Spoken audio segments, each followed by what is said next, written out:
start a conversation with people. Like maybe you saw their book or their cover and you're like, oh my gosh, that is the greatest cover. Or maybe sometimes people are asking for help with their blurbs, and I'm really good at that. So I would help people out with revising their blurbs, and people can feel your genuineness, and they just start to trust you, and they start to chat with you, and they start to invite you to things. Welcome to the Author Like a Boss podcast, the podcast for indie authors who want to improve their writing, up-level their marketing, make money with their books, and have fun doing it. Now, onto the show with your host, Ella Barnard.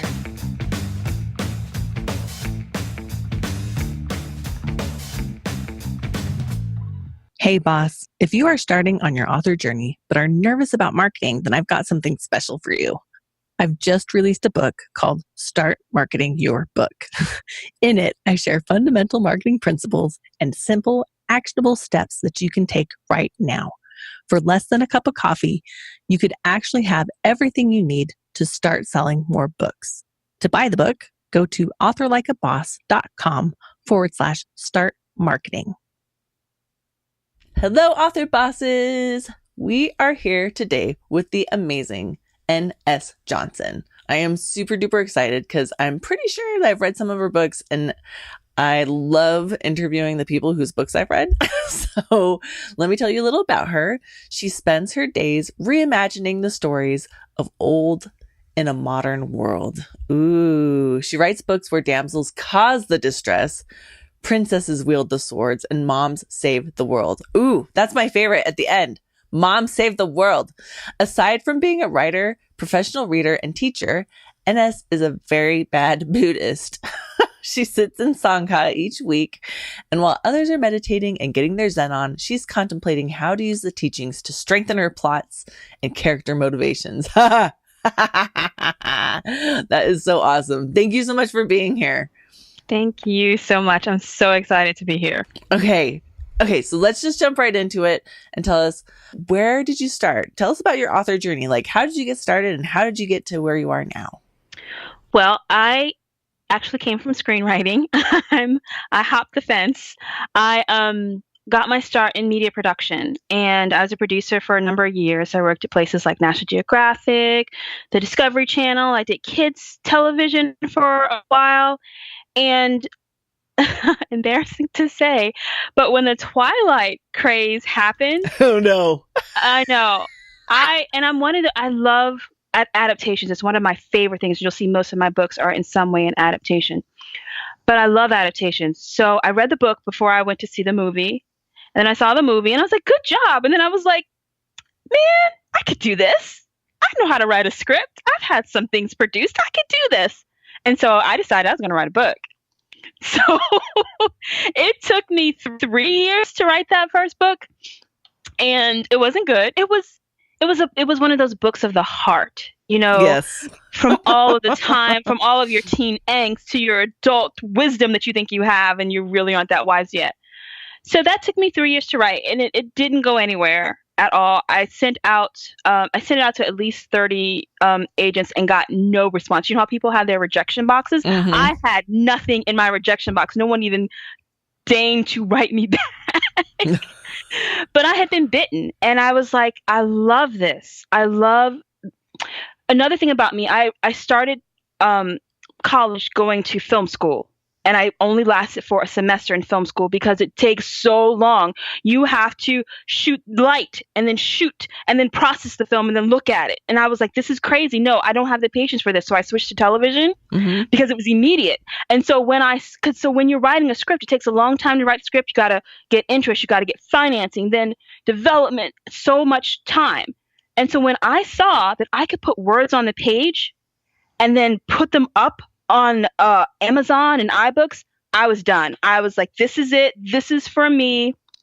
But I needed to figure out how to write first because I knew how to write a script, which is dialogue and action. Mm-hmm. I sucked at description.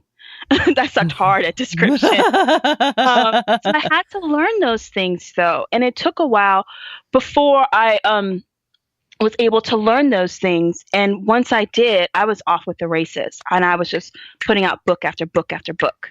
Oh my gosh. I love that. I think I really want to ask you about a couple of things, but first I want to start with, how do you think your screenwriting has impacted or benefited your writing books? Two ways. The first way is that I can write fast. So if you're writing like a season of a television show, when I had to write a season, I sometimes was the either the sole writer or one of a few. So you had to write those episodes fast. Mm-hmm. They came out in a year, usually in 6 months when you're working in cable television. So I knew I could write fast. That was the first thing. I knew how to hold the strands of a story together. So, and I think in episodes and seasons. So that's how my mind worked. So those two things, but also I understand plotting. Like it never dawned on me that you would pants. Like that's when I learned what pantsing was when I came to novels. It's like you don't have an outline. Like, what are you doing? You don't have an outline? Huh? How does that work? Because I was so used to working with other people with my writing that you had to let somebody else know what you were doing, and you had to be able to communicate something that wasn't yet there with that person. So I could write an outline, I could write to somebody else's outline, I could incorporate what they were telling me into what I was writing. So yeah, those three things: being able to write fast, having that outline, and the action, being able to write in action. That was it for me. Okay, I want to dive a little bit into the writing into action. Mm-hmm. What does that mean? So the majority of my stories, they are kick-ass women. Mm-hmm. I love that. Love that. That's my favorite. So I understood how to write a scene that was active. I understood how to put movement in the scene because that's what I was trained to do. Literally, in screenwriting, you have these short bursts of action and then dialogue. So, and when you're a screenwriter as well, you don't have a lot of control over what happens on a set. So you had to find the best words to convey to the director and to the actor what you want to happen. So I was very good at that as well, of finding the right word, because one of the things that you will be frowned on if you do in a script is if you start directing, if you tell the actor to do too much, to move in, to move back, to move forward. So you have to find the right word that the director then won't just cross out, like, whatever, that writer doesn't know what they're talking about. I want you to do this. So I had those skills of being able to write emotion into my action, emotion into my dialogue, to write the snappiness, to understand how to do the pacing. Mm-hmm. Oh my gosh, I never knew this before, but it sounds like writers are the secret. Writers are like the secret people who are actually doing all the work. You said it, I didn't. Well, I can't even say that because I was a producer as well. I was a producer and a writer and an editor. So yeah, you work in tandem with those people. But once, especially outside of cable, and I did the vast majority of my work in cable. But outside of cable, once you hit right the end and you sell that script, you really are not needed as a writer. You got to get it all on the page before you sell the script. Oh my gosh. Okay, sorry. That was a little bit of a tangent for me, but it was really, I know that a lot of people who are coming to writing from the novel side have heard that learning about screenwriting is beneficial. Absolutely. Because you get the snappy dialogue, you get the action, the pacing. Get the pacing. So, the pacing. Can we talk about pacing? Sure. And outlining, because I know you talked about the outlining, but okay, in the series or whatever that you were working on, did you have to have like a full story in each episode, right? Mm-hmm. Yeah, absolutely. Yeah. Okay. So did you have a formula that you were following generally? I call myself a plot whore, WHORE, because Okay. I am not loyal. I am not loyal to any plotting system. I love plotting. I believe that you should use a plot when you write or when you revise, at least. But I'm not committed to any one. I will follow the hero's journey, and then if somewhere in the middle things aren't working just right, I will jump ship and go to save the cat. And then if the end isn't working right, I will jump ship again. And I always write romances. I will jump ship and I'll go to the romance beats. I have no loyalty, but I understand how all these structures work together. So I know when I can dive out of one and bring something in to make a story work. It's a lot of feeling. And before we got on, you were talking about how you are just a reading consumer. Yes. Like I think one of the reasons that people get into any type of storytelling is because they love story. And because I consume so much, not just of books, but of plays and of music. My father was an engineer, and he taught me to look at a musical engineer, and he taught me to look at music differently. He taught me to look at the way that the different instruments come together and they layer and they tell a story. So you know when the beat is off or when something is not, the tone is not quite right. So all of my life, I've understood what makes good harmony. And I know when something is off. I can't always verbalize it, but I know it. And it'll just bother me. And I will go through every plotting book, every craft book. I will talk my critique partner's ear off because I know that there's something that's not quite right. It's not resonating.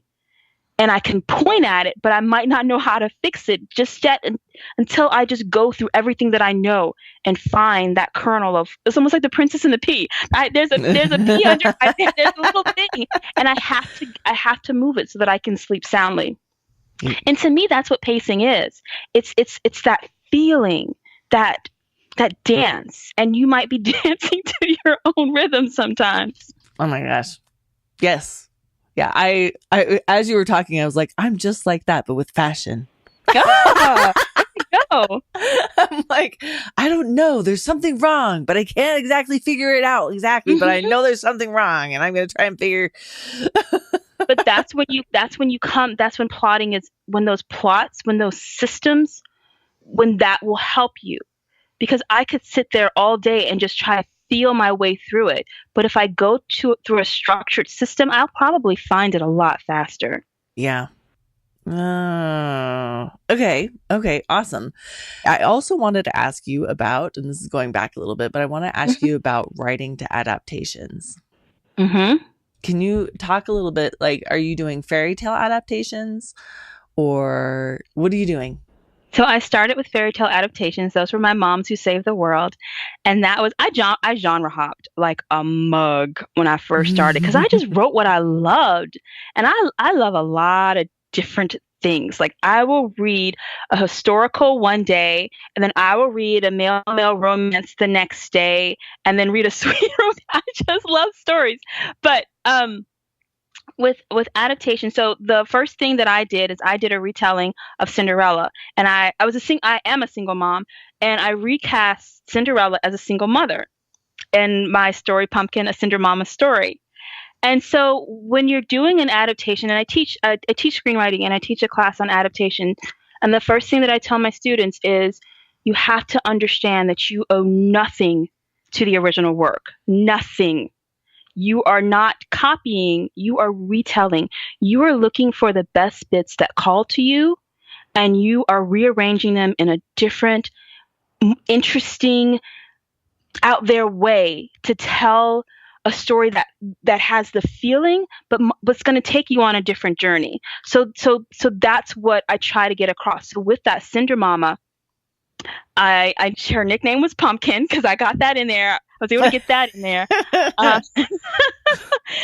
There's a scene where she loses her shoe, but she's not running down some stairs away from the prince. I had a fairy godmother in there, but she was Creole, and she had like gypsy magic. So I took the elements that people liked and that I was really interested in, and then I wove a completely different tale. That you still got that same feeling, like, why do we love Cinderella? We love her because she's the underdog, and she tries so hard, and she keeps getting knocked down, but you have that fairy godmother, and you have that prince who sees something special in her, and they both choose her, and she gets what she deserves at the end of the story. And as long as I stuck to that, I could do whatever I wanted to do.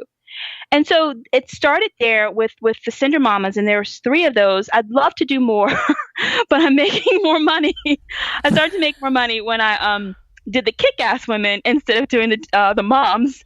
So with the Near Rivers Adventures that I worked on with Jasmine Waltz, like I said, I worked at National Geographic, so I was around these female producers who were going into the swamps with the alligators, and who were, I remember one woman, she went into I can't remember where exactly she went, but it was into like the heart. It was the Congo. It was the heart of the Congo, and she was the producer, and she had her crew was men. They were cameramen and the sound guy. And the tribesmen were looking at the guys like, okay, what are we doing? And then the cameramen and the sound guys were looking at her like, what are we doing? And the tribes were like, what is this? So I had these stories of these really strong women and the issues that they went with, trying to get the stories of these relics and get the stories of these people that we didn't always come in contact with. And I wanted to figure out how can I bring this to the page. So I did a lot of retelling there, where I was using history, using myth, using lore, but I wove it in a way that it could kind of be real, but it really wasn't. So yeah, I play a lot with adaptations. I love that. I love that, because I know a lot of people who are just starting into their writing, and so and adaptations are usually fairly popular, like because people like that it's a little bit of familiar, but then you get to be excited about the things that are new. And so I love your advice, because I know some people that are like, how far do you take the adaptation? And I've seen recently, I think there's like a series of adaptations that have come out in Reverse Harem, where it's like a whole series, each one by a different author. Oh, yeah. And so there's like a Cinderella one, it's like called Ash or something, and the author takes it and goes with it. I love the titles. So people get so creative even with the titles. Ash. Yeah, it's really cool. And they're fun, because you're like, ooh, because each time you're like, ooh, this is a Rumpelstiltskin adaptation, but totally different than it is, but still kind of. And it's exactly the way you've said. So I love, I think new people have trouble because they're like, am I actually supposed to, how much am I supposed to keep or not? What I tell my students after I tell them that you owe nothing to the original work is I try to get them to distill the work down to one word. So if you can make this all about redemption, then if you look at the original work and you look at the scenes and what scenes have to do with redemption, then you keep that and you twist it, and then whatever you add should deal with redemption. And I think that makes it easier for them when they're focused on one thing. Thank you. Okay. So you started with Cindermama, which I love.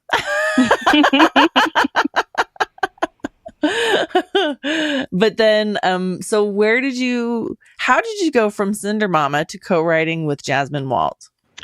So like I said, but then this was before, because I write under 3 pen names now, because I still want to tell the stories that I want to tell, and they're not always the same audiences. Yes. Which confused me. I was like, I wrote the Cinderella story, and now I've written this Menage story. Why don't you want to read it?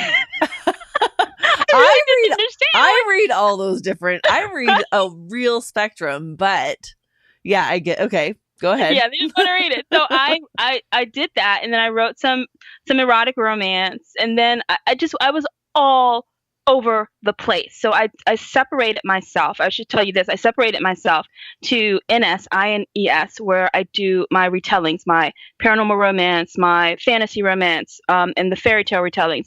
And then I also have my erotic romance, where it's my initials, N.S. Johnson, where I put the other stuff. And I'm coming out in the fall with some sweet romance under my middle name, which is Shanae. So Shanae Johnson. So it's the 3 Johnson girls who are all me. My dad is so proud. So when I was deciding to kind of section myself off, literally I was just playing around on the internet. I think I was in a 20 to 50K book group, I think. And Jasmine just put up a call. She's like, hey, does anybody have, I'm interested in taking on some mentees. Does anybody have an urban fantasy romance idea that they'd like to work on with me. And I was like, sure, I've got one. And I typed up my little Nia Rivers idea that I had always had in the background that I was going to write. But I was busy with other stuff. And I typed it up. I sent it to her. Didn't really think that she would choose me. And this was in January of 2017. Yeah. Mm-hmm. And I got a message back from her, and we just hit it off. We absolutely hit it off. She loved the idea. She strengthened the idea, and we just had a fantastic time working together. And I told her that, because one of her questions was, why would you want this opportunity? And I said, I miss writing with another person. I come from television, and that's what we do. We don't write by ourselves. And I was like, I miss that. So the main reason I was like, I want to write with somebody. I want a buddy. And she was fantastic to work with. So I put that call out, and then those books just came like bam, bam, bam, bam, bam. All 5 books, well, 4 books in a year. And then it just took forever to get that last book. 'Cause I don't know, nostalgia, like, am I getting all the little dangling participles that we laid out there? Am I wrapping all these up? So that book took like 3 or 4 months to write, which is not my normal speed. That's slow for me and glacial for her. But that's how that happened. It literally was it pays sometimes to noodle around on the internet. Don't let anybody else tell you different. Yes, it does. I'm like, you guys, you're not just hanging out on social media. You're networking. Exactly. That is what we call it. Can you talk a little bit about writing with somebody? Because I think a lot of people have this image, and even if they're like, well, maybe that's not exactly the way it is, of like a guy with a pipe and a, smoking jacket like at his desk, tortured. I guess I'm thinking probably about like Henry Miller or something like this. Yeah. And you're like, I want to write with somebody and it sounds like a lot of fun and totally different than what most people. Can you talk a little bit about? I've heard horror stories with Asma. I felt like she just had my back. Like, I told her this idea. I wrote up a synopsis, and she went through it, and she was like, well, let's think about doing this over here. Well, I don't know about this particular character. What if we considered changing this character? She went in to first the synopsis, and she like a molder, she just strengthened it. She just hardened it. And then I wrote the first draft, and then again she went through it, and she hardened it again. Mm-hmm. And then that was just our process, and it was just, we were just off. And I think also she trusted me a lot, and I trusted her a lot, because obviously she knew what she was doing. And as she got to know me, she saw that, hey, this girl's got some chops. She knows a little bit of what's going on here. So we formed a trust. We formed a mutual trust. I've co-written before, and then again, I co-wrote with my college roommate, who I still lean on a lot for my writing. So, and when she and I wrote together, we were back. That's Leslie Penelope, and she, I'd write a chapter, she'd write a chapter, I'd write a chapter, and with dual perspective. But again, we trusted each other. We knew each other's styles. We weren't afraid to, like, girl, no, because this is my friend for life. Mm-hmm. Like, I know all of her dirty details. She knows all of mine. We're not breaking up. So again, I really think it depends on what you want. If you want a relationship with your co-writer, then you have to develop trust, and that does not always come easy. I built it with my friend, my co-writer Leslie, and with Jasmine, I think it came when we trusted each other's work professionally. We knew that the other person only had the story, at least initially. Our main concern was, is this what's best for the story? And then it became, I like you, and I like you. And so that developed. But I do see a lot of people kind of just getting into this just for the business. And it just becomes, let's just bang it out. Either one of them will write the outline, and the other person will just go through and write the draft. So I just can tell you that I found the 2 times that I have done this, successfully was when there was trust, either trust already there or trust built. Okay. Do you think that being friends or growing into the friendship helped the writing at all? I don't know, because I have to say with both Leslie and with Jasmine, I will pat myself on the back about writing all the time. We're good writers, so good writers, and we are loyal first to the story. Yeah, we're going to be friends. This book doesn't have to get published, but we're going to still be friends. So I can only speak to that experience. Okay, yeah, just curious because it makes. Well, I've been talking about television so much, and you can tell when some actors have a chemistry, it makes a big difference. And so I'm like, does the chemistry? But I think you're right. I think professional. It wouldn't have mattered if you were best friends if you weren't also really, really good writers. Yeah. So what are you doing to, I want to move away from writing and move into marketing now. What are you doing to market? And let's see how it says when you first started, what did you do? When I first started and I didn't know anybody and nobody knew me, I knew that I needed to get readers. And at the time, this was in 2014, 2015. I published my first book at the end of 2014. I knew that bloggers were my in. It was cheap, little to no money to get the attention of a blogger. And if I got their attention, they had more readers than I absolutely did. So when I first started, I sat down and the very first book that I published was an erotic romance. I sat down and I found any blogger who would read or review or allow me to put a snippet on their website about an erotic romance. And I wrote to them. I wrote to them individually. I did not send out a form letter. And I think I have a number somewhere. It was a while ago. But it was at least 100 bloggers, and so with my first book, I was able to launch into the top 100 of my category, and I think that was like 60,000 on the first day. That was my rank, and I was through the roof. I was like number 60 in the store, again in my category, and I thought I was just it. And for the first time as an author, that you are right. So that's what I did. It cost me, like I said, little to no money. But, the power of bloggers isn't as strong as it was back then. So, but it's still cost effective. There are still people who follow those blogs who take advice and recommendations from bloggers. So it's still a cost effective way. Time wise, it took a lot of time.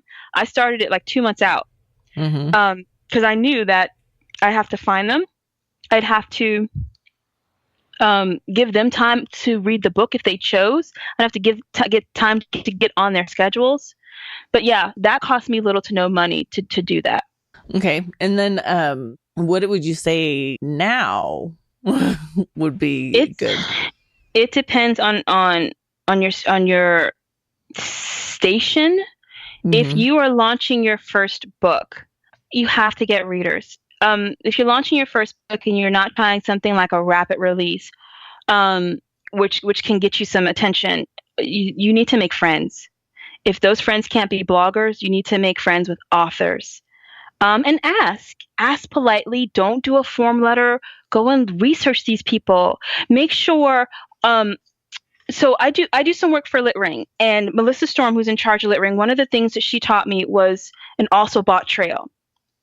An also bought trail is when you have some books published and you go on Amazon and you look to see what other readers buy after they look at your book or buy your book. Those are your also boughts.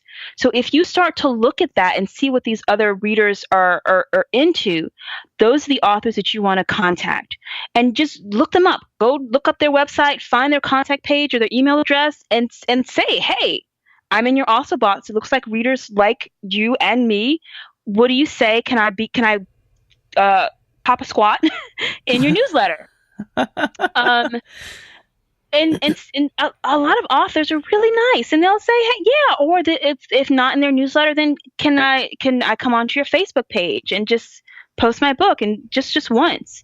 Mm-hmm. So I think that's today's blog is going straight to the author, because now it's the authors who have the readers, because it's so much easier to interact on Facebook or on social media. So do that. If you don't have a book out yet, then look at what author you hope to get into your also bought. And for everybody, you should do that. You should have an also bought trail. You should know what readers who you're targeting, what else they're reading. Because when you get that book up there and maybe you get into another author's newsletter, or you do find a blogger and you're able to get on that blog, you want to be able to find those readers again. So you want to either do that with Amazon ads, where you go in and you can tell Amazon, hey, I want to be on the sponsored link of these particular book pages.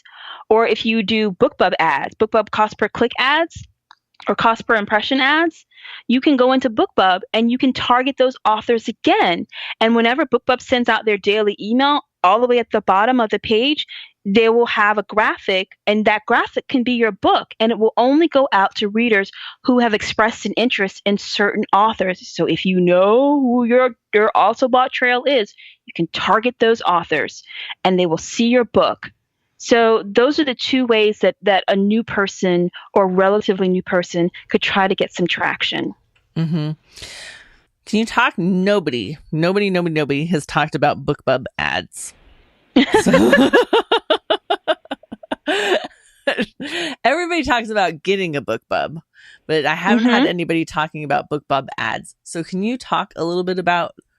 I was like, BookBub ads. Abs. So yeah, BookBub. My little BookBub. Say BookBub ads and not abs 3 times fast.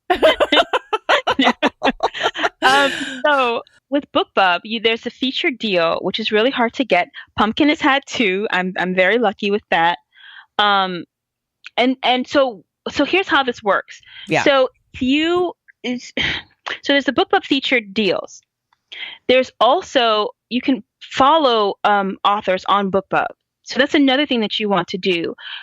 You can go on Facebook and just do a search and find promos that will get you followers on your BookBub author profile.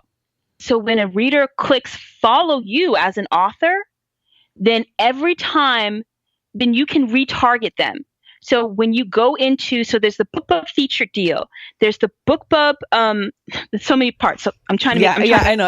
And I'm gonna come back because I'm like making notes. But okay. Okay. So let's start with the we're not gonna start with the BookBub featured deal just yet. We can move up to there, but there's a lot around BookBub. Yeah. And okay, so let's start with having a BookBub profile. Okay. Yeah. So you want to claim your profile. Once you have a book, BookBub will find that, just like Goodreads. If you don't go in and manually put your book up in Goodreads, the Goodreads librarians will find you and put your book on their site. BookBub does that as well. Okay. So when that happens, you want to go in and claim your author profile and then claim your book. Okay.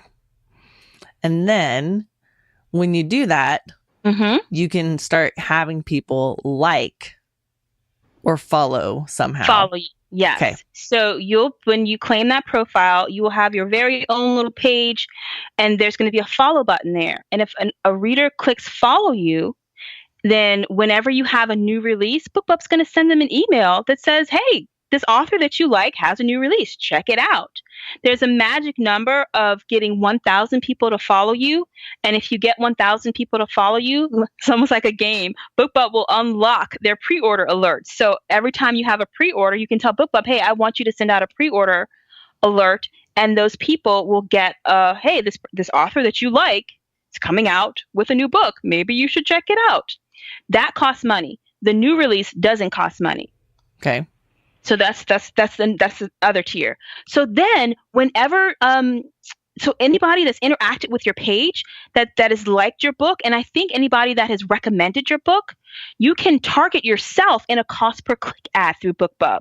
So, and you don't ever, this is available to, I think this is available to everybody. If it's not, then you just need to email BookBub and it comes pretty quickly. Okay. So you go in and you will set up an ad, and BookBub has it so that they can, you can almost set up your ad within BookBub, or you can create an ad yourself. And so you go in there and you can target yourself and say, hey, anybody who has liked me, who has followed me, who's interacted with my profile in some way, I want to send them an ad because I'm running a sale. And you can send that. But you can also tell BookBub, hey, anybody who has interacted with, followed, or liked this person who is in my also bots, or this person is who is in my also bots, I want to send those readers an ad. And so every day BookBub sends that email of the featured deals, and all the way at the bottom there can be your graphic about your book. Oh my gosh. Mm-hmm. I don't think people all know about that. Well, get on the gravy train. Now they will. Okay. So my other question is, because BookBub's unlocking these features like a game. like Design Home, where I'm like, but I really need more. Anyways, okay, I'm ignoring that app for a while. Mm-hmm. But so how do you get? You said something about going into Facebook and searching for people that are doing promos. Can you talk a little bit about like where on Facebook are you talking about? Okay. Again, full disclosure, I work for LitRing, and LitRing runs monthly BookBub follow, and Amazon also. You can also be followed on Amazon, and Amazon will also send any of your followers these alerts. So we run giveaways where we will target readers. LitRing has over 11,000 readers in a Facebook group. And we will target those readers and other readers outside of that group to get them to follow you. So we do some that are genre specific, where we just did one that was a small town read. So if you write a book set in a small town, then we looked for those readers to follow you on BookBub. And you can find them. It's really more word of mouth. I know. Finding followers. I know. Yeah, but come on over to BookBub and come on over to LitRing, and you'll see that we have them running every month because you see what you can do with them now, that you can actually get your book in front of these people. So if you wanted to do that on your own, one of the ways to do it is to run a giveaway, like through Gleam or Rafflecopter. And you can, as one of the parameters of the giveaway to win the prize that you set, you can say, hey, follow me on BookBub and you'll get another entry. Follow me on Amazon and you'll get another entry. So that's a way to do it. Yeah. That's actually, I've been wanting to start running giveaways because I have Academy and people are in there, and marketing is the hardest part for new writers. Marketing is the hardest part. And they're absolutely willing, but there's so much. They're like, and I got to make my website, and I got to, like there's a lot. And I'm like, if I could just organize some giveaways, then they could just opt into the giveaway if they wanted to. And that part would be off their shoulders. And so I'm really, okay. So everybody definitely, is LitRing for what genres or all genres? Okay. It's for books, and then more books. Oh my gosh. Including audiobooks and print books. Oh my gosh. And it's a group? It's an author services. We are a group on Facebook. So there's a marketing group for authors. You can come in there and people are just chatting about what they're doing that's working and what they're doing that's not working. And then there's also a reader group who likes books. So there's the readers, which are separate from the authors. Okay. So the authors, because the readers don't care about marketing. They don't want to hear that. They want to know what's the new book. No, I love that because a lot of people, again, when they first start marketing, they start marketing to other writers. And I'm like, really? There's like way more readers, you guys. Like, yes, there are going to be authors that will read your genre, but there's way more readers than there are writers. That is the truth. And writers are readers. Yes. So you get some both, but I'm like, but there's more readers. There's only a tiny % of people that read books also write them. That's true. That's true. Okay. Okay. So let's see. What do you do? What are you doing on the giveaways when you're doing giveaways or these promos? What is it that you're actually doing? So it depends on what it is. Like if it's a BookBub, follow me. Then they're, hey, follow me on BookBub, and every time you click the link to a specific author, that enters you in the giveaway, and you also, that author also gets a follow. Same if it's Amazon, follow me on Amazon. The author gets a follow, and the reader hopefully gets a new author that they're really interested in. But they also get another entry to win the prize. What's the prize? So it depends. That depends again. A lot of times it's an Amazon gift card, but I like to get, and I run the giveaways on LitRing, so I like to get really fun with them. So like if it's all about, I don't know, Italy, if for some reason you're all Italian heroes, then you can do something fun and give away a gift card to the Olive Garden. There was one that I did not too long ago called the Sharp Dressed Man giveaway. And so we did a giveaway. We did a gift card to the store of your choice. As long as I could get a gift card out to you, whatever store you wanted, you get a gift card for it. Oh, yeah. Okay. And I think that's more fun than win an Amazon gift card. Win an Amazon gift card. Yeah, because when you do win an Amazon gift card, half the time people just spend that on things that they need, not things that they want. Yep. Yep. You're like, you know what I can get on Amazon? Anything. Cat food. I'm not saying that we buy our cat food on Amazon, although I do live in the middle of nowhere and I do have Prime, and sometimes it's faster. Yeah, I hear you. Shipped than it is for me to go to town. Sure, I hear you. But I'm not judging. When you get a fun gift card for some other place that you're like, well, this is Olive Garden. That means I can't use this but anything but going out to eat. And treating yourself. Yes. Breadsticks. Lots of breadsticks. Lots of breadsticks and pasta. And you're running these giveaways to the people in the LitRing reader group. Yes, but also doing Facebook ads to run them to people, to readers everywhere. But again, you got to be specific, because if like I did the small town giveaway, if I'm doing a small town giveaway, then I don't want to just run it to everybody. So I'll get some like thriller writers, and that's not who those authors are looking for.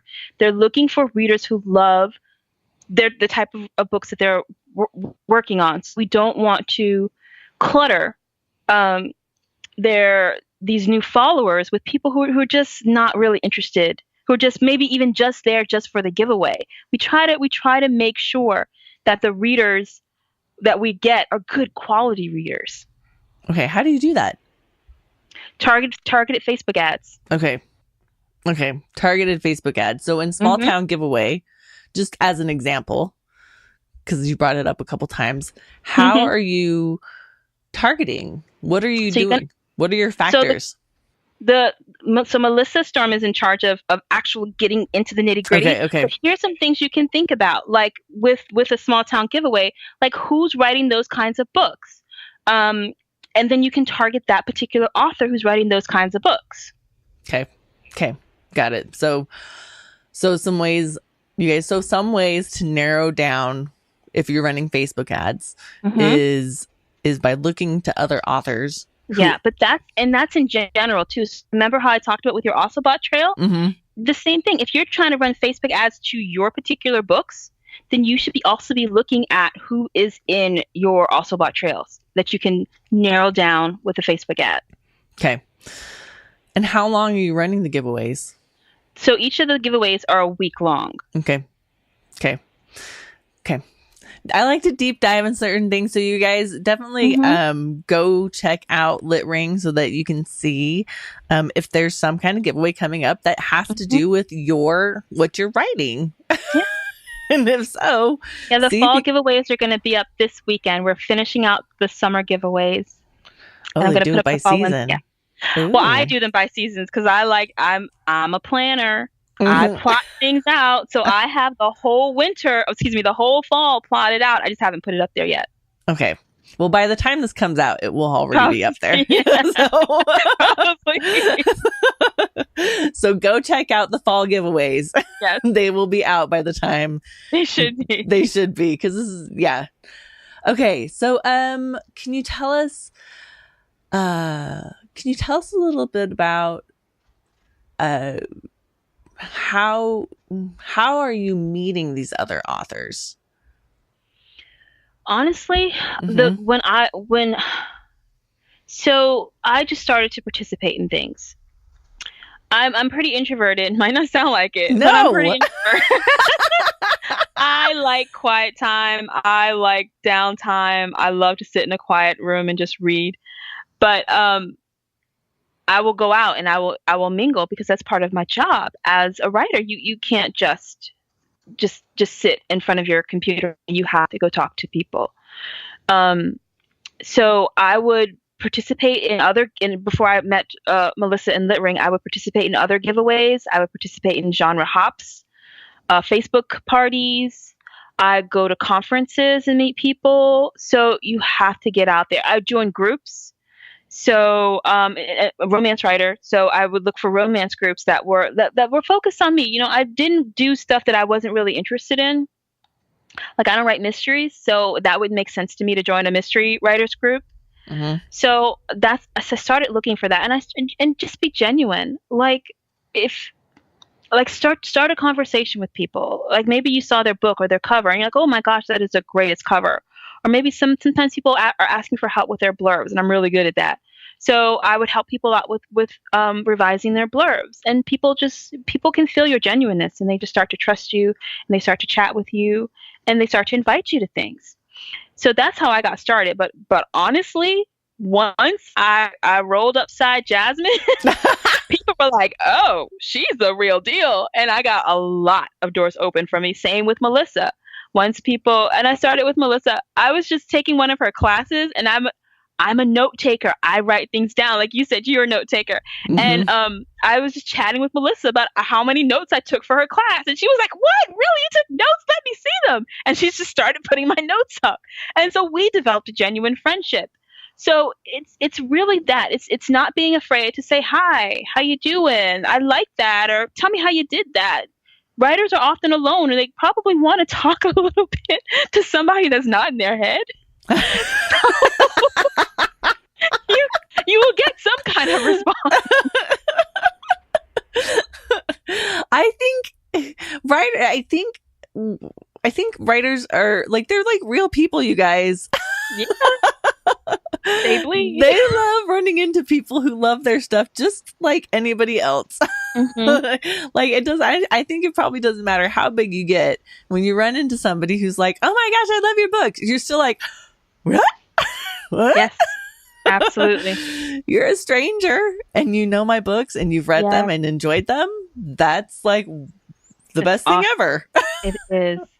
Okay, so what is, you guys, you're hearing right now somebody who's been she's hanging out with the cool kids, she knows what she's talking about, and she's using all the lingo, and I'm like, what is a genre hop? I'm like, oh, I feel like a dingling a little bit, but I'm like, hey. And I said that wrong. Facebook hop is what I meant to say. Okay. Yeah, Facebook hop. Okay. That makes me feel a little bit better, because I think I have an idea what a Facebook hop is. Yeah. But for those people who don't, can you? So if you have a Facebook page, which you should have a Facebook page, because you need in order to run ads, you need a Facebook page. Yeah. So if a number of writers organize for readers to go from page to page, you can you put something up on your Facebook page, like maybe you talk about your latest book, and so readers will interact with that. Or it's really good to ask questions. So again, with my Cinder Mama, oh no, better yet. So I wrote the Near Rivers Adventures, and I also wrote a spin-off, which was the Misadventures of Lauren, who was Nia's her best friend, mm-hmm. That you meet in the near. I'm sorry, just a quick aside. One of the reasons that I loved writing the Near Rivers Adventures, because was because of the relationship between Nia and her best friend Lauren. Yes, I write love stories, but this was the first time that I wrote a a deep friendship between two women who absolutely adore each other, who will tear each other apart and then put each other back together and always have each other's backs. So I love that, and I talk about that. And so one of the things that I can talk about if I'm doing a Facebook hop is Nia and Lauren are best friends to the end. Even though they're both in relationships, you can't come between these two women. They love each other that much. Tell me about your best friends. And I think one time I even said like describe the journey to becoming best friends. And so it was like you maybe you like something she has on and you give her a compliment, and then at some point maybe a guy says something wrong and he breaks your heart, and then she's there for you, and then there's ice cream that has, so it's just fun stuff like that. And then so readers will get involved and be like, well, when I met my best friend, this is how we became best friends forever, because maybe the guy who she thought was her boyfriend was cheating on her with me, and I didn't know that she was there either, so we became best friends and we got revenge on him, whatever. Yeah. So something like that you can, an open question like that will not only get the readers talking to you, but will be like, I have to read this book. Mm-hmm. So they are engaging with you, and then they go to somebody else's page. It'll be like, so I'm so glad you stopped by. Make sure you stop by such and such's page. And then they'll go to such and such's page, and such will say, hey, or ask a question and then say, hey, go to who's its page. And so you hop around like that. But here's a trick. Here's a neat trick.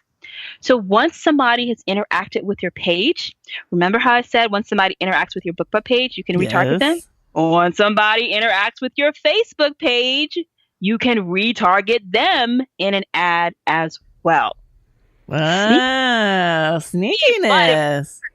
It works. You can keep in touch with them. How do they have to like the page or just interact with your post? Liking and interacting with the page. Yeah. Okay. That's what captures them. And then, again, this is the thing for people who are not on the in, where and who is organizing these? Are they all in one day? Are they like, is really? There some authors like, you guys, I want to do a Facebook hop. Yeah, that's what you need to do. And the best way to do it is you organize it yourself, and you be the one that do the work. And then you reach out to other authors who you want. Again, remember those also bots. You reach out to those authors and say, hey, I'm going to run a Facebook hop. All you need to do is post such and such on your page. Here, I've even made some helpful graphics. Here, I've even written a copy. All you have to do is post. Make it super easy for them, because it's going to benefit you, but it's going to benefit them as well. And a lot of people are just really busy. Mm-hmm. So if you can make it as easy as possible, and you organize it, then that's really going to be the best thing. Okay. So, and do you do it all on like one specific day? It depends. Okay. You can. Mm-hmm. I've been parties to month-long Facebook hops. I don't think that those hold a lot of attention. Mm-hmm. I've been parties to weekend Facebook hops. Okay. I think those work. A lot of people are starting to realize that Monday is a good day for social interaction. Okay. And you can just look and see like what's going to be, whatever you're hopping around. Maybe you're hopping around Twitter. So look and see. I'm sure there's going to be Twitter analytics somewhere that are going to say this is the best day, this is the best time, and then schedule it around that. Or if there's a reason, like if it was 4th of July and you were doing some type of celebrating freedom type of hop, then I would do it on that day. Ooh, or like a Halloween hop. Exactly. Ooh. And look at how alliterative that is. Halloween hop. I know. Somebody should do that. Mm-hmm. I have somebody in mind. There I'm like, go. Somebody. Lori. Uh-oh. Calling you out, Lori. Call out. Okay. Can you tell us what is the best advice you would give? Oh, wait, first, I love your sister friend, best friend, basically spirit sisters. Yes. I love having books with women who like empower each other instead of competing against each other. So I have read your Nia Rivers, but I don't think I've read The Misadventures of Laura. And I'm going to because I'm like, yes, Yes, that is. Story continues. Yeah, so powerful. Okay. Sorry. Tangent. Back off the tangent. Okay, what advice would you give to other authors who want to be successful? Like the best advice, because basically you've given a ton of amazing advice today already. But if you were to like choose one or two, what would you say? Ignore the lightning strikes. You know how they talk about such and such hit overnight and just tore through the charts doing something completely different than what everybody says is going to work? Ignore that. Maybe congratulate that person, and then you put your head back down, because I feel like that's going to discourage you. Because this is my fifth year. I started in 2014, so I'm going into my fifth year of doing this, and I'm not a household name by far, but excuse me, I've built a little following, and it took 4 years to build a little following. It wasn't lightning. And not only that, I had a steady stream of readers before I started working with Jasmine and with Melissa. And that took me 3 years to build. And then all of a sudden, Jasmine waves her magic sword and people are paying attention to me. Melissa comes and doffs me with her sword and people are paying more attention to me. So that kind of took me off on a tangent. But my point is, don't pay attention to those things that happen overnight, that are inexplicable, that might not ever happen again. Listen to what I'm saying about your also bots. You need to be the expert on your books. Just because it worked for somebody else does not mean it's going to work for you. Who knows why something worked for that person? And that really, because I'm a student of this and I study it. And when people tell me, I don't know how it happened, it just happened to me, that annoys me, because I'm like, no, there has to be a reason. And for some, there's not. For some, it's really just a lightning strike. But I like process. I like plots. I like to understand why things happen. So I feel like you need to pay attention to that. And you also need to pay attention to yourself and your books. And you need to really understand who your book is for. Someone talked about it being an avatar. Who's your avatar? Who would be the perfect embodiment of the person who would love to read your book? And you need to write to that person, because if you keep looking around at such and such is making $10,000 a month, oh, such and such is making 7 figures a year, that person either got a lightning strike or they really understand their books, their audience, and how to tell that story and how to get it out into the person's hands. And you need to do that too. And just because they write down, this is how I did it, that's how they did it. Their story for their reader. You need to do it for your story and your reader, and it's not going to be the same path. I'm going to step down off my soapbox. There are things that are reproducible, like the concepts behind it, right? So the concepts behind knowing your reader and writing to those things are reproducible. Yes. It's just going to be different for your reader as it is for somebody else's readers. Yeah. But the concept behind knowing them and being smart about it and using your also bots, and those things are all reproducible. Yeah. And they aren't the lightning strike of like a Gangnam Style. You're like, there's that guy just came, and you're like, okay, he was big for that one thing, but but that's not reproducible. So what is reproducible is all the things that Ines has been sharing with us. So awesome. Okay, and then can you tell us about your latest book and where people can find you? Sure. So I started my fantasy romance journey with the Nia Rivers adventure, and then jumped into Lauren during the misadventures of Lauren, where Lauren is Dame Galahad. She learns in the Nia Rivers adventures that she is the last descendant of Sir Galahad, of my retelling of Camelot. And so now I'm working on I've released One Night, which is the modern day story of a really super smolderingly sexy King Arthur and Morgan, who was the witch Morgan Le Fay, but she's not that person in my books. So that story is up. That's one night, and that's up and available. And I am halfway through the revisions of the second book, which is Lancelot and Guinevere's story, also modern day. So as soon as I get off this call, I have to get 3 more chapters revised before my day can be over, and I can pick up. Yeah, I'm a taskmaster. I'm the meanest boss ever. You get no sugar until you do your chapters. Yes, that's me. I'm doing the same thing after we get off this call. I gotta go revise some chapters. Okay. Yeah. Okay. So where can people find you?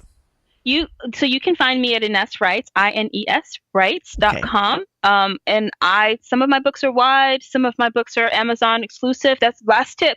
I'm finding that for my erotic romance name, which is N.S.